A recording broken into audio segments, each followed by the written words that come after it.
ಕರ್ನಾಟಕ ರಾಜ್ಯದ ನಾಡು ಹಬ್ಬ ದಸರಾ. ಇದಕ್ಕೆ ಬಾನು ಮಸ್ತಕ್ ಅವರನ್ನ ಹಬ್ಬದ ಉದ್ಘಾಟನೆಗೆ ಹಾಕಿರ್ತಕ್ಕಂಥದ್ದು ಸರಿ ತಪ್ಪು ಅಂತಕ್ಕಂಥದ್ದು ಚರ್ಚೆಗಳು ಈಗ ಸಾಕಷ್ಟು ರಾಜ್ಯದಲ್ಲಿ ನಡೀತಾ ಇದೆ. ನನಗೆ ಗೊತ್ತಿರೋಂಗೆ ಬಾನು ಮಸ್ತಕ್ ಅವರು ಒಬ್ಬ ಉತ್ತಮ ಲೇಖಕಿ, ಬರಹಗಾರರು. ಇವರು ಇಂದಿನ ದಿನಗಳಲ್ಲಿ ಇದ್ರ ಬಗ್ಗೆ ಯಾವ ಬಗ್ಗೆನೂ ನಂಬಿಕೆ ಇಲ್ಲ ಅಂತ ಹೇಳಿ ಅರಿಶಿನ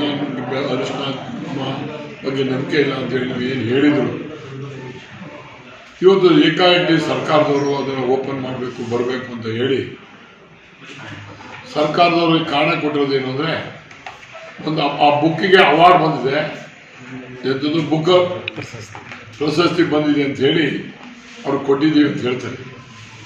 ಬಹುಶಃ ಪುಸ್ತಕಕ್ಕೆ ಅದು ಪ್ರಶಸ್ತಿ ಬಂದಿರತಕ್ಕಂಥದ್ದು ಇವರು ಬರೆದಿರ್ತಕ್ಕಂಥ ಲೇಖನಕ್ಕೆ ಹೌದು, ಆದರೆ ನಿಜವಾದಂಥ ಪ್ರಶಸ್ತಿ ಸಿಕ್ಕಿರೋದು ಯಾರಿಗೆ ಅಂದರೆ ಆ ಟ್ರಾನ್ಸ್ಲೇಟ್ ಮಾಡಿದಾರಲ್ಲ ಕೊಡಗನವರು, ಅವರು ಟ್ರಾನ್ಸ್ಲೇಟ್ ಮಾಡಿರೋದಕ್ಕೆ ಇದಕ್ಕೆ ಪ್ರಶಸ್ತಿ ಸಿಕ್ಕಿರೋದು. ಈ ಪ್ರಶಸ್ತಿ ದುಡ್ಡು ಗಿಡ್ಡೆಲ್ಲ ಅವ್ರಿಗೆ ಸಿಕ್ಕಿರೋದು.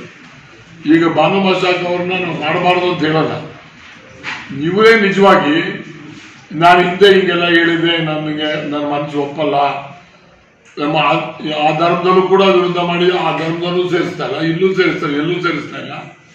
ಇವ್ರು ಯಾತಕ್ಕೆ ಒಪ್ಕೊಂಡ್ರು ಅಂತಕ್ಕಂಥದ್ದು ಈಗ ಸಮಸ್ಯೆ ಒಂದು ಉದ್ಭವ ಆಗಿದೆ. ಈ ದಸರಾ ಮೆರವಣಿಗೆಯಲ್ಲಿ ನಮಗೆ ಅವಕಾಶ ಕೊಟ್ಟವ್ರೆ ಅಂತ ಹೇಳಿದ್ಮೇಲೆ, ಬಾನು ಮಸ್ತಕ್ ಅವರಿಗೆ ಉದ್ಘಾಟನೆ ಮಾಡ್ತೀವಿ ಅಂತ ಹೇಳಿದ್ಮೇಲೆ ನಮ್ಮ ನಾಡ ದೇವತೆಗೆ ಅರಿಶಿನ ಕುಂಕುಮ ಎಲ್ಲ ಇಟ್ಟು ಒಂದು ಪೂಜೆನ ಮಾಡ್ತಕ್ಕಂಥ ಸಂಪ್ರದಾಯವನ್ನು ಪಾಲಿಸಬೇಕು ಅಂತ ನಾನು ಹೇಳ್ತಾ ಇದ್ದೀನಿ. ಇಲ್ಲದೇ ಇದ್ದರೆ ಅದನ್ನು ತಿರಸ್ಕಾರ ಮಾಡೋದು ಒಳ್ಳೆಯದು, ಅವ್ರಿಗೆ ಇಷ್ಟ ಇಲ್ಲ ಅಂತಕ್ಕಂಥದ್ದು